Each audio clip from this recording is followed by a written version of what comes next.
Excuse me. Kwa hivyo na sugar nabi mugamba. Amo sitayagala ko sugar from day one. Mune ndi muntu ate ensobya nengezaako okuba n'okulaba nga mbaako ntambula nga ggwe bw'onjagala ntambule. Lwakuba nnyinza okuba nga sinnamanya bw'oyagala ntambule naye era bwe nnaategeera bw'oyagala ntambule, I will be a better person. Now I may be a good person but I will be better. Waluddeko awo n'ofumiitiriza ku muntu bw'ati obulamu bwe muzze muyita n'owulira ng'osiiriira. Nalabye mukazi watwala ajana nti tewamwagalako wali omukozesa bukozesa. Ani addala Black Sugar. Gwe walabanga ki? Nze nalabanga kwenywegera mu public nga mbalaba ku live ng'omukyala ali wali akufumbira ewaka. Ne mbalaba nga omutwala ku events ez'enjawulo waba agenza okukola ng'omuwerekera n'obeerawo. Ebyo bye nalabanga nga ndaba omukwano weeguli ng'era gwe omuvuga. Kati goyinza kunnyonnyola ki public nga gwe kati public eyagala kati kale gwe analyze nzija mu bintu byammwe. Omuntu ojja musanga baamumenya omutima kati nga ye mu mutima gwe talinayo ssuubi nti waliyo omuntu asobola omwagala again. Nkwagadde nnyo nnyo nnyo nnyo nnyawo ze njagala kweddiza mukwano ngenda kweddiza kusaba togwawo baby wange togwawo leero ntwala leero ntwala kano kennibaze yenze muno yenze muno yenze muno yabula kulinyo mama nkulinyo mama mpulira omuliro inside me gulawo omusajja yetaaye zigulirawo mama netaaye yagamba whenever I think about you baby whenever I think about you baby my heart goes solo ngakayimba kasauti solo sura yako ya musuri sana. Tusaga tujjewo ensonga y'omwala ono gw'otambudde naye ye mupya. Omwana oyo muleke temunange. Hello. Hey mamito. Mamito tako Hey mamito. Bannange. How you doing? Ye mupya. You good? Mweru ono ate mbadde mayagala baddugavu. Wakyusizaamu ko mu testi. Naye gwano bwe tulaze kati tuli ku nsonga za mutima. Kati ttiimu yange ennene kyensobola okugamba. Ono bulijjo nga taliiko ku ttiimu. Babaayo buli omu waliwo ne bootajja kulaba bajja ttiimu ejja bagenda naawe okimanyi. Airtel Extreme Unlimited Internet just got better. Paying for an Extreme Unlimited Internet connection now comes with free data, SMS plus voice minutes to call and text across networks for the Muganga who pays the monthly bill. Dial *125# or call 125 today to upgrade to an unlimited, uncapped Airtel Internet experience. Airtel. Hey guys, this is Sandy from Beauty by Cassandra. So lero mbaletedde katulitiki kano majani gakuyambako oboine ekizibu kya hormone imbalance. Then gana makerenda gakuyambako ku fertility support. Ononyeza omwana akubuze omaze emyaka ku family planning otuusiza ekiseera oyagala okuzaala. So this is the solution. Tuina habo wa buli kika, supplements, ebizigo, ebyerusa n'ebiteerusa. Tuina pink lips, sabuni ya yerusa, osobola tukubirako 0708 76 32 11. Airbnb Home ge maka gapangisibwa nga galimu buli kimu ojja nango ezo zokka gasangibwa na Mugongo kumpi n'ekiggwa ky'abajulizi oluguudo lwa Kolansi paka ku gate. Galina sitting room enteeketeeke obulungi, dining, effumbiro kw'ossa n'ebisenge bisatu okuli ne master bedroom. Waliwo Wi-Fi, CCTV camera ziraba ebweru ne munda. Ku kisenge waggulu kuliko amasannyalaze okwetangira ababbi. Inverter etereka amasannyalaze ne gatavaako. Garden nnungi, parking nnungi, gate ya remote. Ekifo kino kyakomodatinga abantu okuviira ddala ku muntu omu, couple, family nammwe abategese bu party obw'enjawulo. Kuba ku namba z'essimu eziri wansi awo. Nze lujja banyabo ne bassebo abatugoberera olunaku olwaleero ndi n'omuvubuka envuumuulo anyumye essuuti emunyumidde. Omanyi ekipya kyendabe ku suuti yo bulijjo ndaba zino jini ze mwambala ngeno wansi nnene nga mu kiwate kutuuka bulungi naye kati nkirabye ku suuti. Mukama mwebaza munnange oba neebaze bazadde okunyiga obulungi ne nenkanankana. Mpulira nti okugulu kwe kwemala ekisambi kyemala ekifuba kyemala ate nebaze ttiimu yange ennyambaza oyo ye Zaga ne QC niya Alan C niya team nene kwegamba abafaayo okulaba nga Mr Black alabika bulungi Amos Lovins. Yeah. Tuline Mr Black Amos Lovins. Yeah. Nanyini mukwano ate nga amanyi okuyimba ebinyuma alumiza abawala ku kyalo kuno olumiza abawala bangi naye ate ku mulundi guno gwe wayawukanye naye yakaabya check up gundi zaite bannazireeta kumanya nti mbalumizza siri mulumya ndi mujjanjabi ojjanjaba ekyo nakyo tukugatteko nti ojjanjaba abakyala njjanjaba emitima egirwadde sirumya kale tugenda sookera ku nsonga ya music tusembeyo n'ensonga y'emitima awo we tuli naye onsobola awo tugenda okutambulira Amos tuka ku nsonga y'emitima nkusaba buli kimu kyogere nga kikola ki nzijanjaba emitima nga we kiri oli muka oli muka naye nga webale ku nyuma webale kulabika bulungi naye ekyo ekirungi omuyimbi ekitegeeza bizinensi y'obuyimbi oba bizinensi yonna ng'ekifo kino we tuli olaba nga kirabika bulungi kati omuyimbi olina naawe okulabika obulungi naye bw'oba olabika bulungi tukusuubira okuba nga n'emirimu gyo nagyo giwulikika bulungi okitegeera giwulikika bulungi kati ebisigadde additions zeyongerako bweyongezi nti ojja kwogera because that is show business butya bw'olaga business bweba byeyongerako bweyongezi kitandikira mu kyofaanana bw'ofaanana bw'olabika n'ebikufulumamu okuba nga nabyo bisoundinga bulungi that's why nti no bw'otunula brand yange bagizimba bwetyo nti oli bwaba tamumiitingangako kitegeera tetulina nnyo mbeera eri awo yakusika nnyo miguwa tufa nnyo ku ffe ebifaanana obulungi kwegamba ebitalumya abantu balala tutandikire ku linnya lyo Amos Lovins Mr Black liva ku kirivaawa kito kyo nkizeemu emirundi mingi nze Semakula Musa obeera weddira Lugave kakati nina amannya mangi kyensobola okugamba lwa nsonga nti ebyo byonna nze yonna ngwayo kati ate nze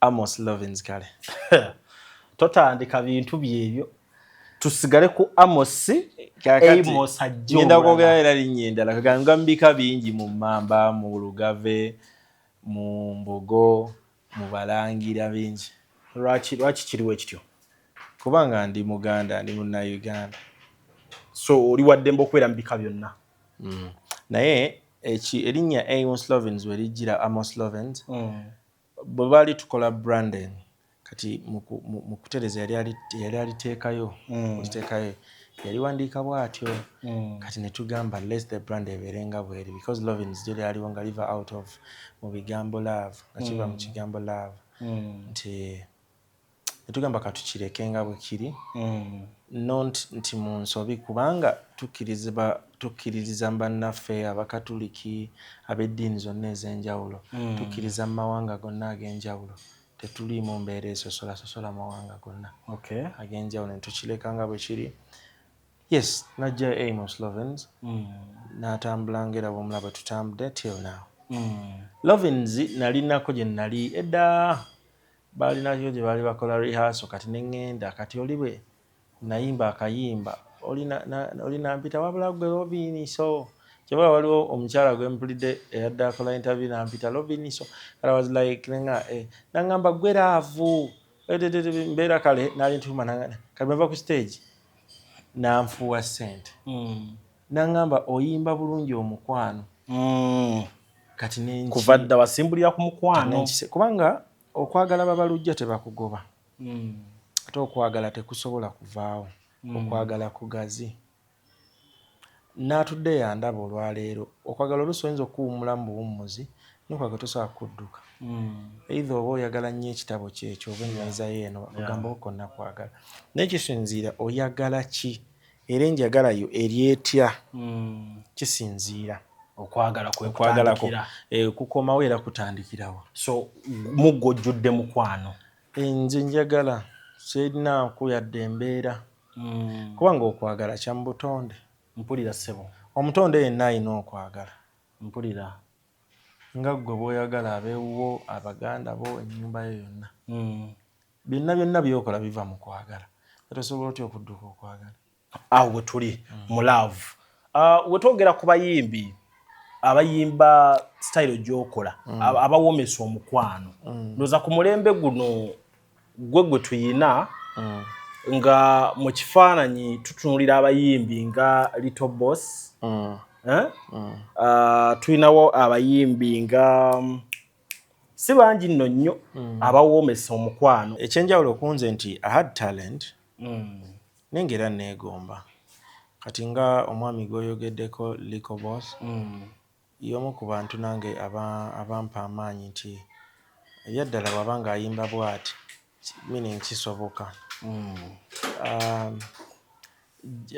Jamie Culture, Jamie Culture, Aziza Zion twasinkanako emirundi mingi Dar es Salaam eyo nemba naye nga olaba musajja ddala nnyo ate muntu mulamu.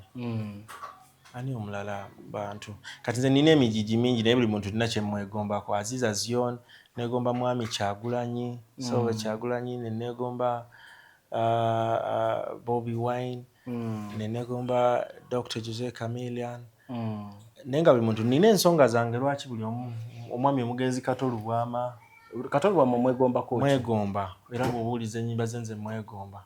Musically Katolu Bwama. Olwo mu music we ng'ojjamu ki Amos?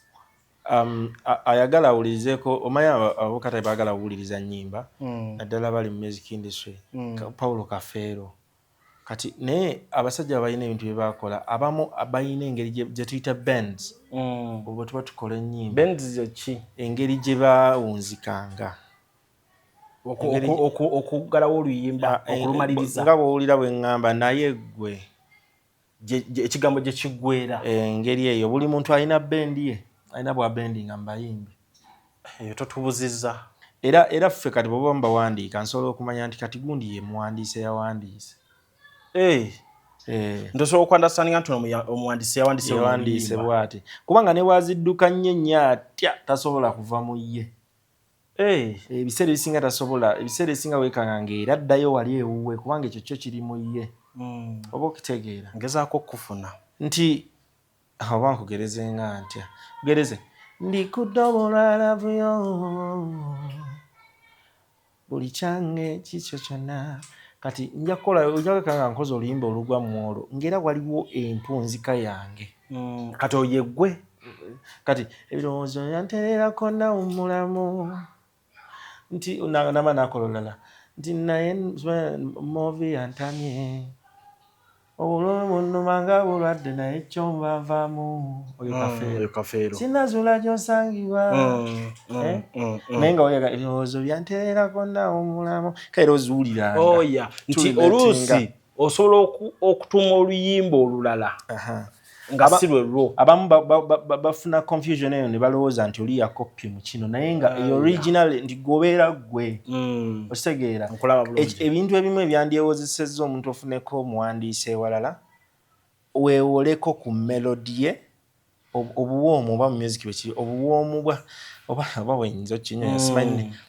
Kati ate weewoleko ne ku mpunzika ye bwawunzika ebintu kale weewole ku nnyumya ye ey'emboozi kuba ggwe olina ennyumya ye nange nina eyange. Emboozi ekyukemu. Waliwo omuntu ng'anyumya wano wonna ne yeetikkawo n'obawo oli ng'anyumya nga yakwogera ebigambo n'owulira ng'akukakkanya omutima.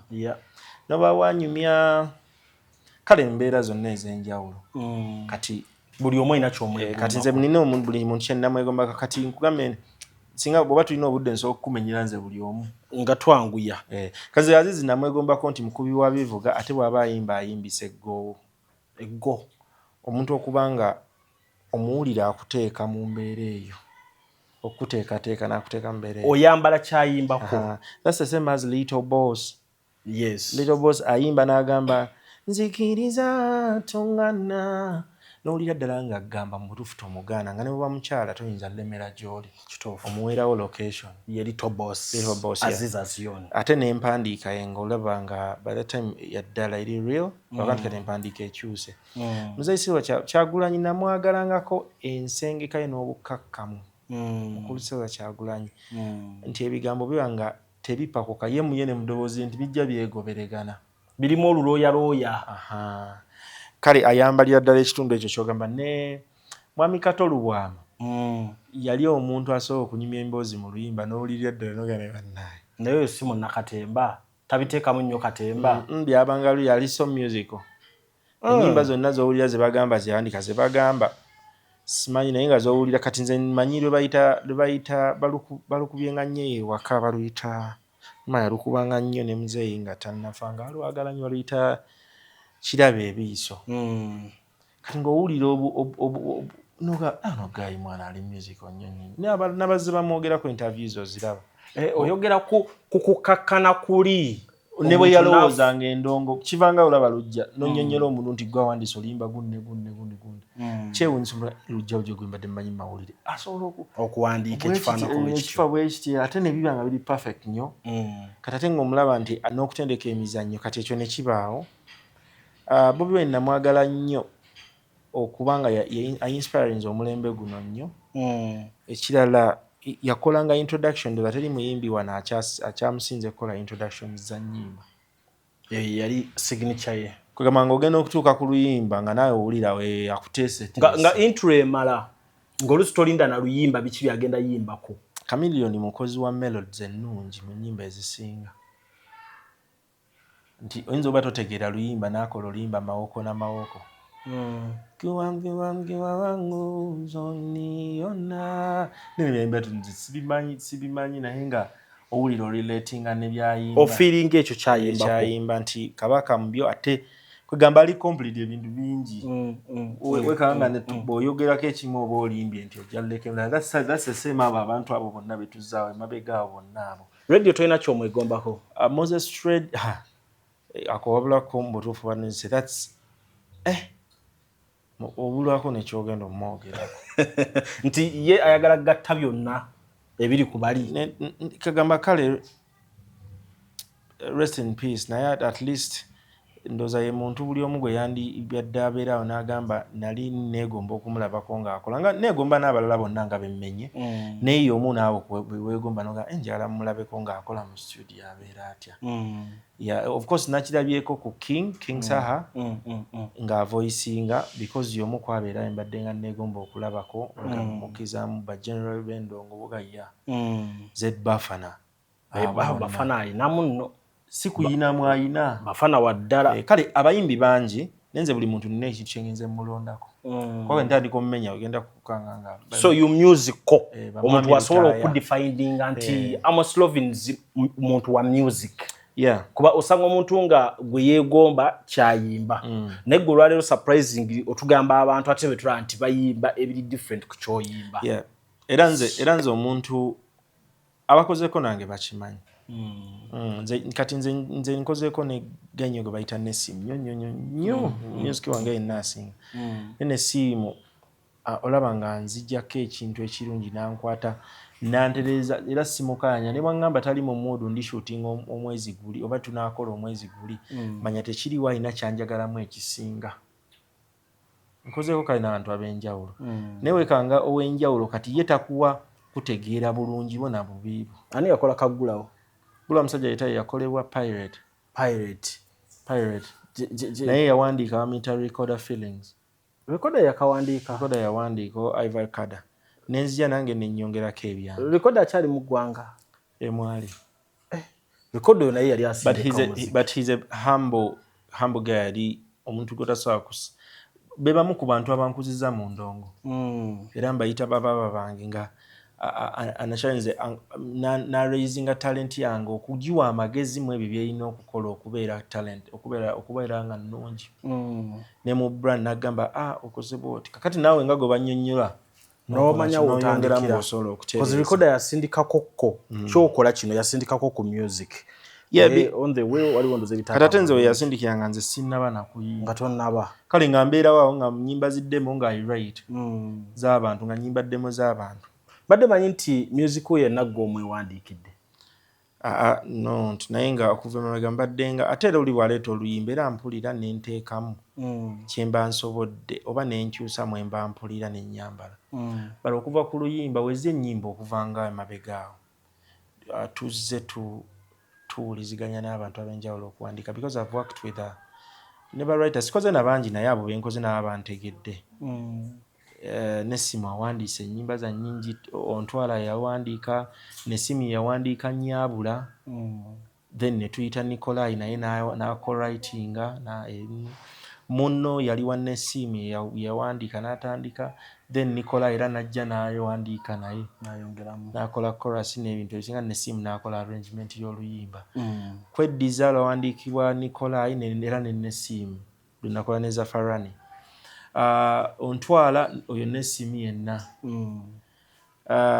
olupya lw'ennaakata lwawandiikiddwa Lilko Tazi ne Bentram ne lutoplining bwera Nesimu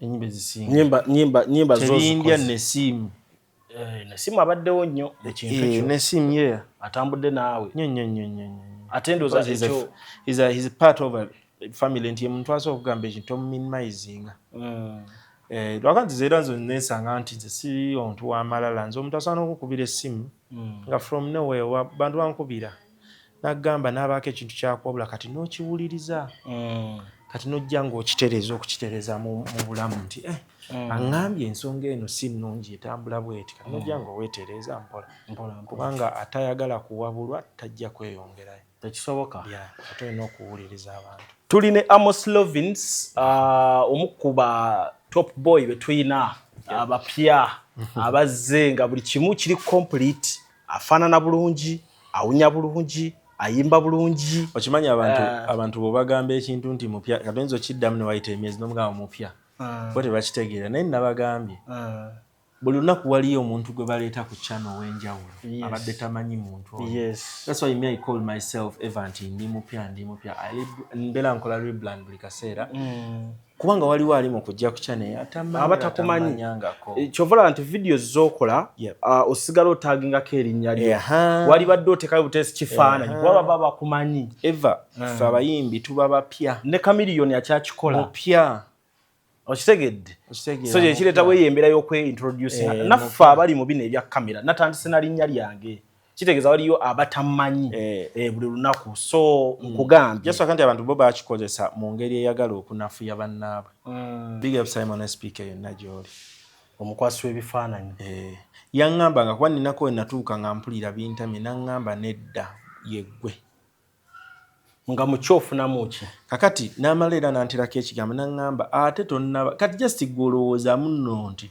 obudde bukuyiseeko nnyo nambuuza ani yakutuma era oyo g'okolerera obudde nti bukuyiseeko nnyo mu ndongo nangeeza ku bayimbi bangi nnyo emikwano gyaffe be yasanga eyo betwagenda ne tusanga mu nsi ze twatambulanga abantu ne bakuwa story olinaaga nti yewe yafunira oluyimba kyewuunyisa era oli muntu omu yaŋŋamba nti ssente we zijjira ssente zisobola okujja ku myaka gambe nga 4 oli n'addayo n'abanga wa myaka 15 kubanga ssente emala efuga ebintu ebimu wano newankubadde olusite waliwo era byetamala naye ng'efuga ebitundutundu binene ekula ebitundutundu kati mu mutima nenteekamu kino omuntu olina okuba omugumiikiriza kikulu nnyo naŋŋamba making nga sure nti buli lutambula buli kigere kyotambula nti otambula naŋŋamba omuntu atambula ekigere ekimu naye ng'atambudde nga kiri serious asinga atambula ebigere 100 nga naye akola gadibengali nze ngaakugoberedde bukya watandika mu bya music nekino ekitundutundu ky'omukwano ky'obaddemu nakyo kyali ku plan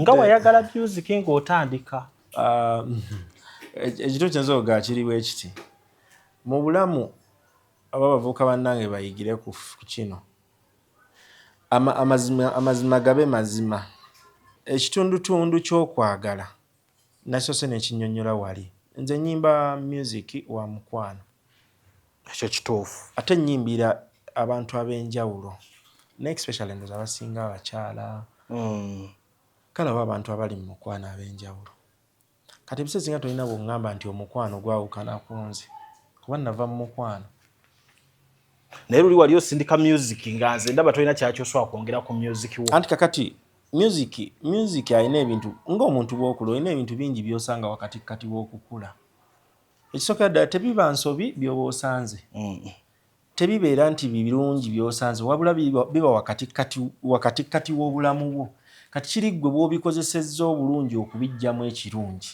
omuntu ojja musanga baamumenya omutima kati nga ye mu mutima gwe talinayo ssuubi nti waliyo omuntu asobola omwagala again then yugojje ng'oyagala nnyo omuntu bw'oli naye mu kusukkuluma kale olw'okuba nno omutima gwamenyeka yajja ayimirira agameno ga gundi tayagalana na mamito ntegeera kye ŋŋamba naye nga tamanyi nakumanya oyise mu bikiggwe okutuuka ku gw'oli naye ngeza bugeza tebamukootinga obubi nti naye so omuntu ono gwe okwagala abamu obeera open n'omutima bw'omala naye era tuba tumanya emirimu gyaffe nti onjagadde ndi muyimbi sisobola leka taswayinza onsanze nga buli mwezi oba buli bbanga waliwo music afuluma ate n'omukyala n'omufuula muyimbi I don't want to comment on her ebyaddala naye nga kyonna buli omu bwe twesikangana omukono kikulu because of eddiini etugamba nkyogedde nnyo emirundi mingi nze ngabanga omukono nze ebiseera ebisinga bammanyi nkuwa nga kkono tategedde bwemba nnina kubanga nze abantu ng'olese nti abazze betuyita naye walaajanirako omuntu nti kale mpaayo omukono tuyimbe mu studio nekifuuka ekizibu kati kinzijjako ky'okuyimba n'omuntu mu studio kinzijjako kinemmala oduyimba ate era nensaba bakama bange nti tukole vidiyo tekinninaako buzibu nga nonde best producer nonde writer omulungi nemusasula ezo zonna ziba ssente sirina kyenvaako sikenderako yadde omukono wabula kiba mu mbeera nga naawe lujja bwe wampa omukono nga ntandika how do you feel nga nange ninako gwe mpadde omukono n'okusooka ddala wenkulaba ng'olina w'otuuse sooka nempulira essanyu kati ate wendaba nga waliwo abakwegasseeko era nakyo kimpa essanyu kubanga jaswa kuba nti omuntu kubanga ebiraga abantu bingi nno oyinza okulaba obulamu bwo nga waliwo webuseebengerera naye gwe ne weerabira awantu b'ogera kubanga lujja ajjaga gundi kyokka gundi oyo yawa gundi ekintu kino naye sebo gundi agaanye okugaa nti gundi ye yakimuwa that's why ffe you appreciate tosamba madaala gakuyambi you appreciate each and every one nti Luswata Sebwato Charles Fred gundi Zaga Ani Bwanika Nikolai gundi Nesi Molo lolo bonna banyambyeko okufuuka kino kyanyamba ekyo kiba kikulu nnyo okitegeera that's why nti kati toyinza kwawula mukwano n'ogwawula kwagala era abasajja bamala okuyimba enjawulo kubo ye tajja kujja wano ekyo ekiyinza obulwa tekimunyumira abamu balina ensonyi abamu balina buli omu bwayagala ekintu kye kitambule kati nze toyinza kunkwata nsobi olw'okuba nzize wano nenkuga nti nze nno munnaye gwe njagala y'oyo omulabi awo era bwe biba bizza obubi ne kijja bubi era nakyo tebakinnenyeza kubanga tuli mu bulamu life is a pendrive ekola bweti beeno ne budde kati kyenjagala wano bwe tulaga ku nsonga z'omutima tutandikireko gw'oyise naye yo ono gw'oyagala kati ye mupya tusooke tujjewo ensonga y'omwala ono gw'otambudde naye ye mupya omwana oyo mumulekete munange hello hey mamito tako hey mamito bannange how you doing ye mupya you good mweru ono ate mbadde mayagala baddugavu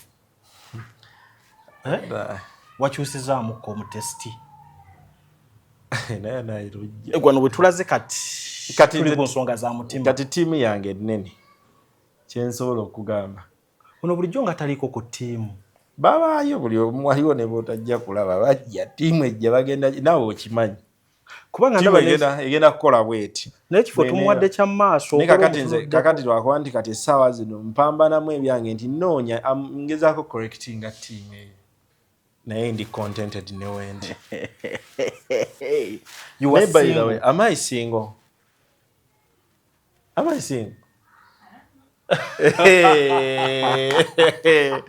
goyagala maloko bawara kiboko zivuge kulabye amaso omwana yajjeko wano nedda nange tochikola wakoyo omukwano gwo mu kamera just muntu ali kibaga beauty with brain nakyogeranga oba brains oba brain ekimu ku byo nakyogerangako oluli edda naye kakyengezako gamba nti ali mukwano gwange mala ebbanga mukwano gwo lwakuba okyagadde kitwalanga bwekyaga naye ni mukwano gwange ate na ttiimu egira yenna eyingidde awo iye abasajja muli bazibu nnyo nalabye mukazi wattu alaajana nti tewamwagalako wali omukozesa bukozesa ani addala Black Sugar nalabye alaajana ng'agamba nti mwali mumukozesa bukozesa naye nga tomwagalangako you were not in love you didn't love the girl kati mbadde sirina comment ku nnyoko kyoba mbadde sirina kimanya naye mbadde njagala nange okubuuza gwe walabanga ki nze nalabanga kwenywegera mu public nga mbalaba ku live ng'omukyala ali wali akufumbira ewaka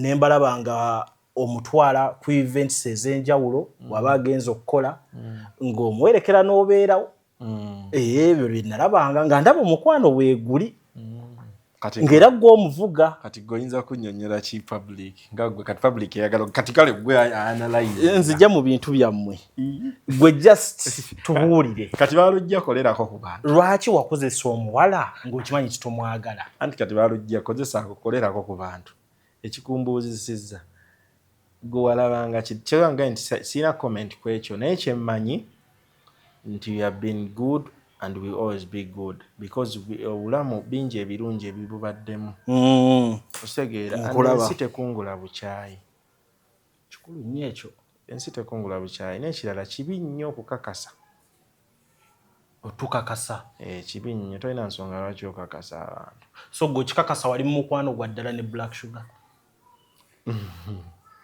kyova nkubuuzizza nze kunze ng'ekyo sirina comment gw'olina comment ki ku kyo kubanga tuli mu kibuga ekirimu ba smart wire abavubuka abalabika obulungi nga ggwe ndabika bulungi yeah of course mami towamba ndabika bulungi kibette obitaddemu omupya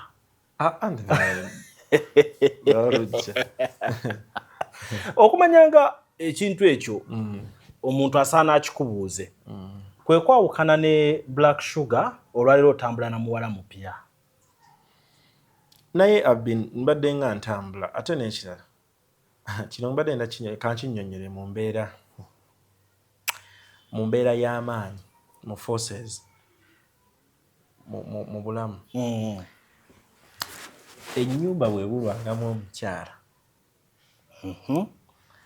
oba omusajja naaba nga talina mukyala ebiseera ebisinga nekkalulu bayinza obutamuwa nga talina kubanga kitegeeza tolina buvunaanyizibwa atali mufumbo taba na buvunaanyizibwa atalina gwayagala oba gwamwagala oba muntu gwaba naye mu mbeera zonna ayinza okuba advisor we ayinza okuba nga okitegeera PR ayinza okuba nga bintu bingi okitegeera ekitundutundu ku bakyala kyabakyala b'amaanyi abakyala be bakulaakulanyiza either omukyala alina ebintu bibiri either akukyafuwaza oba n'akuyonja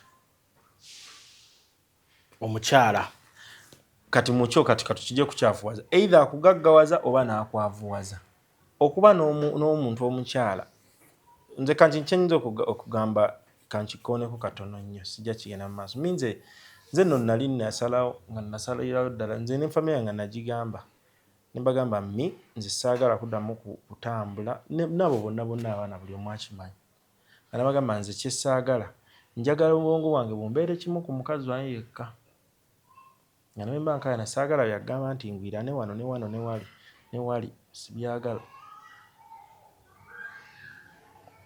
ogambye ki nga saagala byagwirana wano ne wano ne wali naye wakati kati awo nti siri mufaaza nti nasoma obunaani era nnyinza okuba nga bwe nali emabega nga ntambula obulamu wasinkana gundi ye n'atakutegeera olw'obulungi bwo bwe wayita ebbanga alaba osanyuse ne goli naye najja agamba nze nno oyo gundi yali akola bw'ati kati togewa musango gwange okuba nga tewasobola kunkuuma abo olina okweyongerayo because obulamu butambula naye oba tosazeewo mangu aŋŋambye emabega nti kubanga allegations zizze nnyingi mbu simanyaawo nayagala bw'ati ayagala nze sibeera mu relationship za mirundi 5 ate nze omuntu bwe tuba twagala n'abantu bange bonna bamumanya abantu bange bonna mikwano gyo famire yo abantu famire yange bokola nabo bonna bamumanya lwa nsonga saagala bagambe omu kubo yeebuzaabuze bwamusanga eyamu agambe tukubagana olw'omukyala kuba ebyawula kuwola na kwazika ebyawula nsimbi na mukazi bintu ebyo bikulu nnyo sente n'omukyala omuntu bwe bakuwola banja litta okwazika bwe bakuwola olugoye lw'omuntu tubalabeko ne ku mikolo omuntu n'anyiiga omukyala attira ddala omukwano ensimbi zittira ddala omukwano kati mba saagala mikisinge muntu wange nalujja okulaganga nti gundi oyo nno omulabye bwe mba sinnamukulaga era nti gundi oli omulabye we bamuyitaani lwekyo oli bamuyitaani gundi ye muntu waffe oyo nno omulabye ye mupyayo aliwo anti oyo ye muntu waffe nkiraba mulabye awo we tuli kati lojja aliwo gundi kola y'abayuza yennyini abantu abo kati nno kankule twoyogedde ku ekyo era ddala babeerayo nga bo bayuza naye ekintu ekyo kyensobola okigamba tekibi nnyo bw'oba beera open eri omuntu kyensobola okugamba kyova olaba nti osanga mukwano gwo nga lujja n'omugamba nti lujja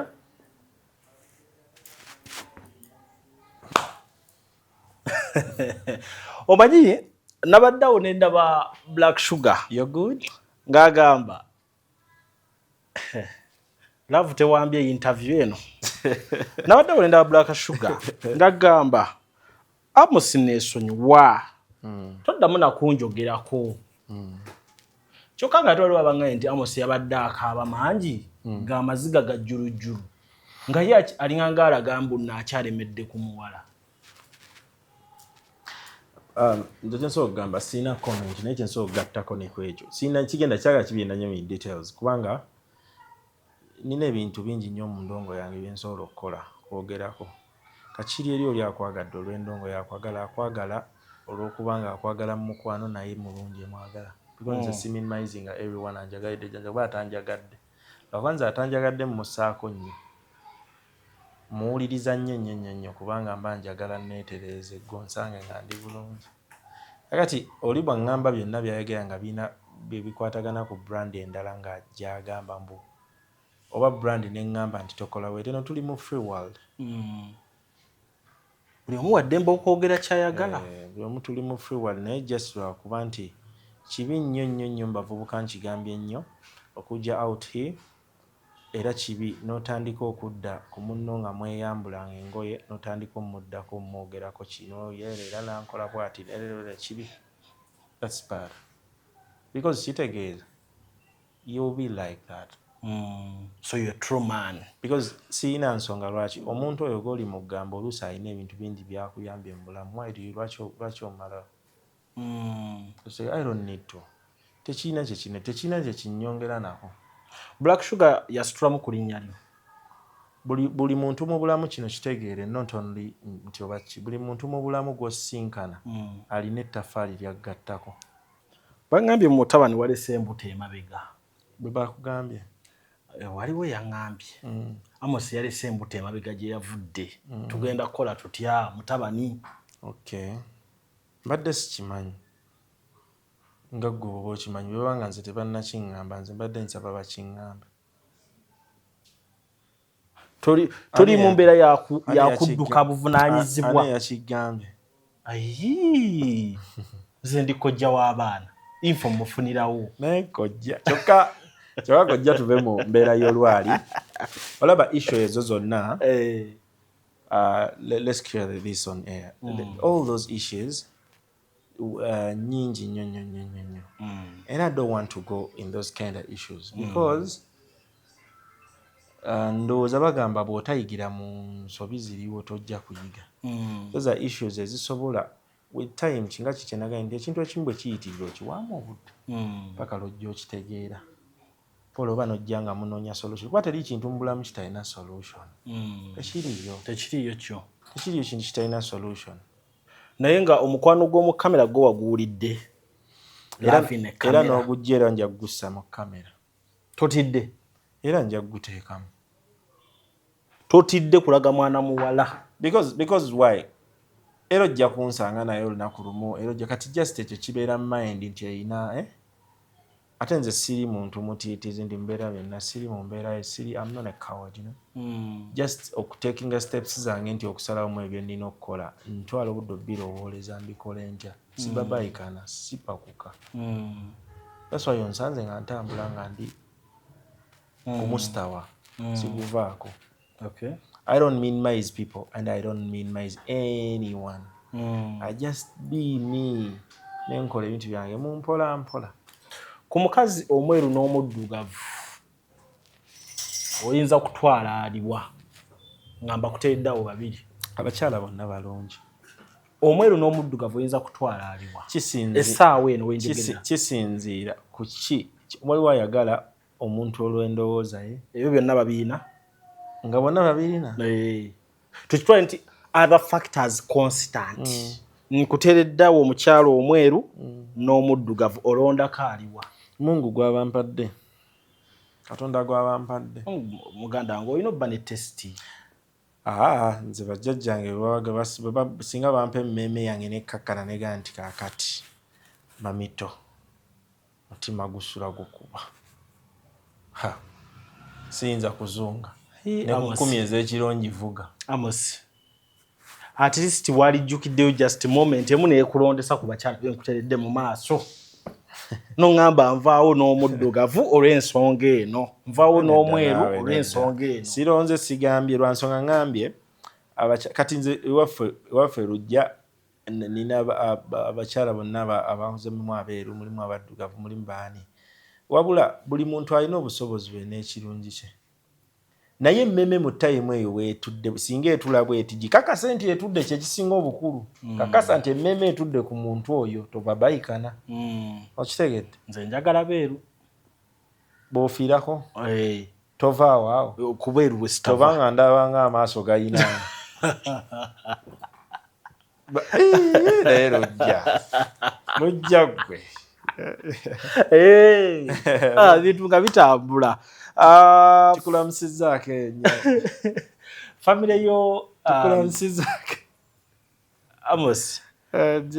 Famire yo contributing a percentage ki mu relationship yo? Can I tell you something? Tell me.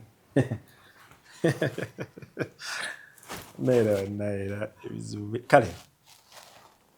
This is business, music business. Whereby lujja gwe okummanya n'ontuuza ne tukwatagana. It was because of music. Then bwe yava mu music ne twemanya nnyo. Inandawutu. But ndowooza singa teyali music nandibadde oba ndikyaluliire eyo nga oba nkola ntya. Simanyi kale. Walibadde okyali mu ngatto zo. Oba mu ngatto. Kwata n'engatto nnyinza obeera sandibadde. Okubeera music era yansindika mu ngatto. Era n'akomawo nga music. My family. Eyakwata negamba nti yo tukoze bundi brand yaffe bagiyita katugenda zimba brand yaffe gye bayita Amos Lovens. Era on side of business tujja gwe wabi n'ewalungi akyenjogera kino oli bw'abanga takimanyira tajja kitegeera. Ekigambo kuzimba muyimbi n'omuteekaawo ate nga nno wa famire yo kye kisinga obuzibu okusinga okufuna omuyimbi ng'omugye ku kkubo wali. Kubanga owuwo ne bw'anaaba ayononaaga akasita babagundi yampadde kati ate ffe awo twavaawo. Era bw'oba ofunye nga bakuwadde akasente bakikola on business level. Kakitegeeza nti family ye family. Era abangi gye batankana nti erabika asi ye family. So what? Kubanga bagamba omwana takuzibwamu. Singa yali akuzibwa omu singa wa neighbor tagendayo naye kimutwala ewa neighbor omuliro bwe gumwokya enkya taddayo bamugamba eyo tamunoogira naddeewo omulala. Mu bulamu bw'ensi batono nnyo ab'enganda abakwatako bannaabwe n'akuyimusa okujjawo oli obeere nga nze bondaabwe si bonna. olaba oluusi n'oba olina wooli waliwo abalwana oveewo Nontegedde. nga baŋŋanda. Omanyi nti nno nti nze nnyinza okuba nga ndi worth ssente ze simanyi na muwendo. Ng'ozitoba ssente. That's business. Ositegeera. Nkulaba. Ne mu ssente ezo abali mu music business bo bakimanyi nga bakuvuma bakuvoola oli n'ataggwamu mayina ga n'enkya. Kakitegeeza family erina paati nnene ku muyimbi waayo ne ku bayimbi be tulabye bweru bikolebwa. Bamanyi bwendya, bamanyi bwensula, bamanyi bwentambula, bwe nnina okuwunya bw'ompulira mpunya wano sirimuna oba mpunya kkala lume simanyi kibavunaanyizibwako. Owunya bulungi. Engatto gye ntambula, bwe nnyambala, bwe ngenda okulya, bwe nnaabeera okubeera good artist. Not a good son. Family yetunuulidde. That is BME Music Management. Etunuulidde muyimbi Kankuba waayo. okusinga okusesa ne bwe mba ntambula nga ngenze wano ngenze ebweru. Bakuba ku wooteeri essimu ne bamanya wooteeri sijja gyogera emu kwezi ensinga okusula kati bwe mba nga tugeze mu Dar es Salaam ne mu Kenya waliwo ne wawali. They bacoordinatinga n'omuntu oyo avunaanyizibwa ne bwe nnaatambula ne bwe nnaabeera ne bwe ngenda okutambula ne bwe nnaalya. Family. That's business. Kati olwo omukazi ye ne bamulekerayo percentage ki? Ye akola mu That is your love life, but Chidda on the brand side. Nze nkunyonyodde in a business way. Bo bakwatanga brand yaabwe. Oli brand. So byonna ebikwekoonako bo basiga batunudde ku brand. Era tewali lunaku lunda bibagwe bondabanga ebyaddala nti mbunombu Amos munombu Amos nze mpedde banja akola allegations. Amos ndi brand ya BME Music ate okumanya nti ndi muntu omulungi tompulirangako nga ntagala. Mwoli. Naye omuyimbi omulala afunamu kutwanya essaawa zino wandimusanze babayikana. Of course mubaamu obuwonvu n'obukko ne bumanye bwe bumulungula obuntu obwo obubeeramu. Kubanga ngo kangereze ku bufumbo ekifuula obufumbo nti bw'amaanyi kwe kuvvuunuka ebyo ebibasoomooza. Singa obidduka ebyo ebikusoomooza ogenda kusigala beera shuwa nti osigala odduka ebbanga lyonna odduke. Kati ne bino ebyo ebiri eby'endongo oba n'obulamu kati nze ekyenjawulo family tuzirabyeko Bana Boy thing baani bangi. Oba ki family ndi first. ku management yange because management yange yensonga lwaki buli omwe yensonga lwaki ndi mu kamera wano yensonga lwaki oluyimba olulungi lufulumye yensonga lwaki nina kasente ku account yange yensonga lwaki omwana wange asoma bulungi yensonga lwaki you understand mu bulamu byebyo waliwo ebirala bye tunoonya tewaba n'ekirala ne bakukuumira ku mbeera nti beera mukkiriza funayo ne booswalira ku bantu. Kakati ebisinga oba oyagala biriwa mpozi nga olimu oyagala kugamba abantu baganye nti wabula abayimbi kakati gwe beeramu ow'enjawulo. That's why means onsanga buli muntu ankoledde I appreciate kati kiri eri gyali okusiima obwetwaze bwange bwe mulaze naye nze mba nkoze ogwange era nja kulimaininga ngamba omuntu oyo nti naye neyanziza newe munnaye neyanza munnaye banaazi kundi bagamba naye mwe neyanziza. Obadde okimanyi nti nze omuntu ku bwetwava buli gwe nakola naye nina ekitabo ewaka namunootinga wansi. Buli gwe wakolako naye? Buli gwe nzize nkolako naye. Wamunootinga? Ekigendera ki ekirimu ekyo? Ekigendera ekiri mu ekyo saagala mwana wange yenna ajje yeerabira omuntu oyo buli gwe nayita. Omukululo? Ekyo kiri ku record nti nkirina. Kyo nno kyanjawulo. Buli muntu nno gwe nzize nno okuva nno gye nava eyo basaamu w'ennanga bapone baani eyo ojja oba n'otinga list down. Kitegeeza buli ansanga era nze mutaani wange ne bw'anajja n'akula bw'ati Mukama abadde akyansaasidde nti ne bw'anajja era mugamba okalayo kiraba ekyo abo nze okutuuka gwe wondabye woodi gwe wondaba ba Brian ba Isaiah baani abo nyinza obutasaako buli omu bye yakola naye abo famire yo yaddala okubeera ekyo kyolirwa abantu abo. Okitegeera nkulaba bulungi bwe bantu abo so si toyita kubanga bangi abatupangisizza kati nga bwolaba omwami oyo ali ku kamera atudde awo essaawa zino waffe ezoga talina birala byakkola abiina eja situlekere awo abantu okusiga embeera nti bwe buba bukyayi tubeere abantu abasiima mu mbeera ezo kale omuyaga guleme tusika nnyo kulowooza nti nno lujja mu kaseera ako nti mubi nnyo okukira ebintu ebisinga byonna so nze nga akwagaliza nja kusaba ebikutte bite soon nziremu obbalabanga muli babiri nze ekyo nkyogedde nga nze abaagaliza njagala okuddamu okulaba the family of the black people together. Amiina. Waliwo olwaleero ebiyita mu bulamu nga tomanyi lwaki weebiri. People said last time that I was crying that nafuna breakdown na breaking down lwa nsonga naye gwe lujja okimanyi muntu kye bagamba okufumiitiriza okimanyi kikulu nnyo ate mu bulamu waluddeko awo n'ofumiitiriza ku muntu bw'ati obulamu bwe muzze muyita n'owulira ng'osiiriira aziga ne gayiika naye si kuba nti okaaba nti munnaye nti oli mutiitizi nnyo naye kati nze we nali ntudde awo wennyini ebimu ku ebyo we natuula bwe nti nalaba nga navuga omuntu oyo ne mmuleeta ne mmuteeka nga ajja okukola interview kati ate nga nze we ntudde nawulirira ddala nga kega nabuuzaamu Katonda era nabuuza gwe nali naye namubuuza naye obulamu kyeki bw'oba bukyuka kubanga obulamu twandisuubidde nti buli bijja mu bulamu tubirwane mu bugumiikiriza nekikale bitwandigambye naye era ssebo waliwo ebiyitidde anogaanoli okitegeera kati oluusi tubreakinga nti si lwakuba nti nno oba kinaye n'okuganga otunyola bino nabyo weebiri fe ababadde musanyu lyaffe kati kale nze si kati ku kyenakyongedde era eddala okiga nti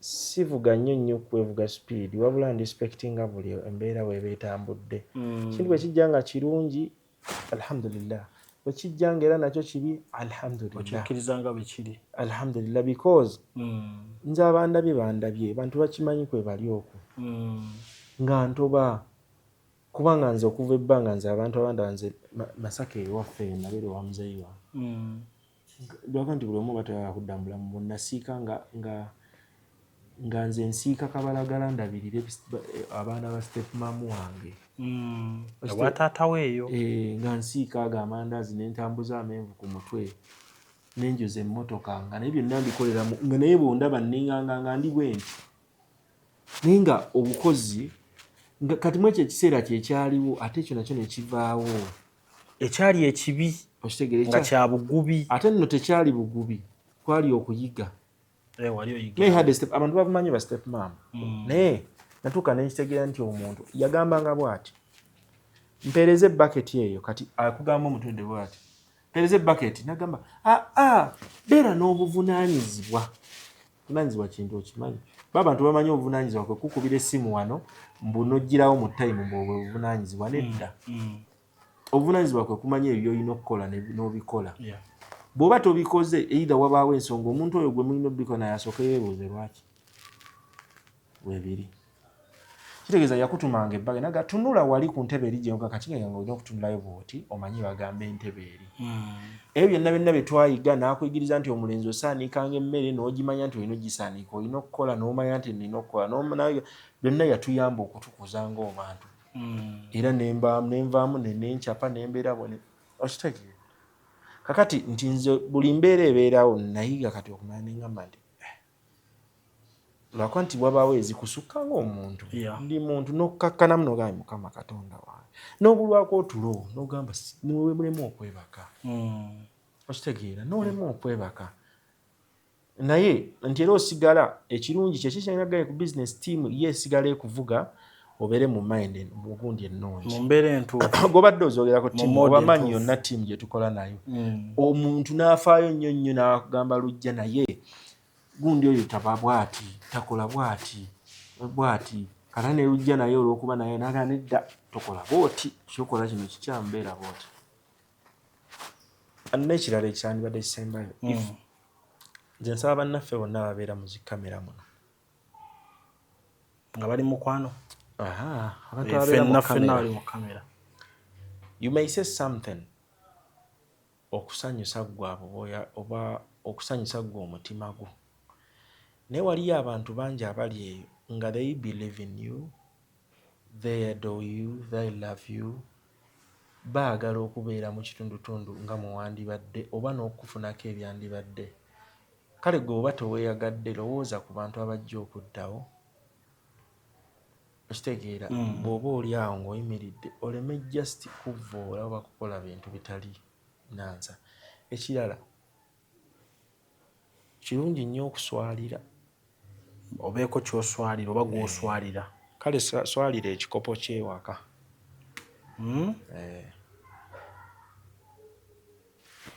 Kale kikulu nnyo ekyo ekigambo sijja kuba nga nkyongerako okuleka nga tetunava wano Amos. Tusobola okukozesa platform eno singa abeerawo ekyokwetonda kyonna. Video nebanga etuuka ku gwe kikwatako. Olinayo omuntu gwo feeling like apologizing to? Me, I will apologize to anyone or everyone.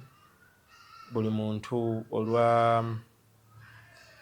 olwa kubanga sikusanyudde nga gwe bwandyagadde nkusanyuse. Mune ndi muntu ate nsobya. Nengezaako okulwana okulaba nga mbaako ntambula nga gwe bwonjagala ntambule. Lwakuba nnyinza okuba nga sinnamanya bw'oyagala ntambule naye era bwe nnaategeera bw'oyagala ntambule, I will be a better person. Now I may be a good person but I will be better. Ekisukuluma ku better kiba excellent. Yeah. Maybe I will be excellent. Nja kuba ndoza n'okusukulumawo. Because ndi muntu ayagala okuyiga ate awuliriza. Sinyoma muntu I don't minimize anyone. Njiga era n'empuliriza n'endaba. I'll be sorry to anyone yenna. Kubanga olusinza oba sinnatuukawo njaga sinnakuwulira mu mbeera gy'onjagalamu but ndi muntu ayagala okuyiga. Just nze njagala kimu kwongera abantu kubasaba tweyagale twagalane twekyawa mu bulamu bwonna kubanga ne bw'onekyawo oyinza okukyawa nze ng'enkya. Okimanyi ku TikTok okwo ku mikutu gyonna osanga muganda wo nga yakuulako emyaka 10. Kati nze nsaba nti kubanga oyinza okuba nga olwayo tonjagala wendi ng'ate omwana we agenda kuyita munza okutuuka waali oba nze bebityo. That's the journey.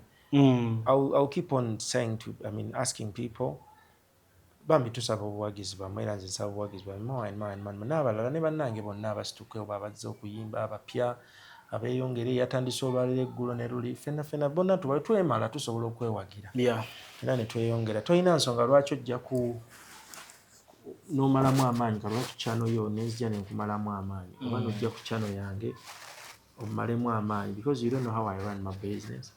All you need to do is viewing ndaba commenting liking or sharing oba tosobola sharing byokozeeko at least era bimala.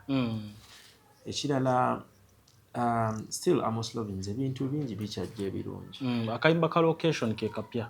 Location kyokka ate era nga location era kati just gwe muntu mugayo ugambye nti mamma teekako location gimupiningire. Waliwo yange mbu festival y'oluyimba olwo nti naye bannayo oli ya bwenzi nnyo. Egende etya? I never kiss and tell, I never tell anybody. Mpa location now, ne mukiro nsalako nti I never kiss and tell, I never tell anybody. Mpa location, ne mukiro nsalako. Aho nno otandise okukasuka obugambo obusikiriza. Oyagala kubba bintu byaffe. Naevubuka bino eby'e Kampala. Ne mukano akaguni mpaamu akagulawo. Omusajja yetaaye? Yetaaye. Mpulira omuliro inside me. Gulawo omusajja yetaaye. Zigulirawo mama netaaye. Yagamba, whenever I think about you baby, whenever I think about you baby, my heart goes solo. Nga kayimba ka sauti solo. Sura yako ya muzuri sana. Everywhere you go baby manya go follow. Kusaba tokwawo. Baby wange tokwawo. Ko. Lero ntwala. Lero ntwala. Kano kenibaze yenze muno. Yenze muno. Yenze muno yabula. Kulinyo mama, kulinyo mama.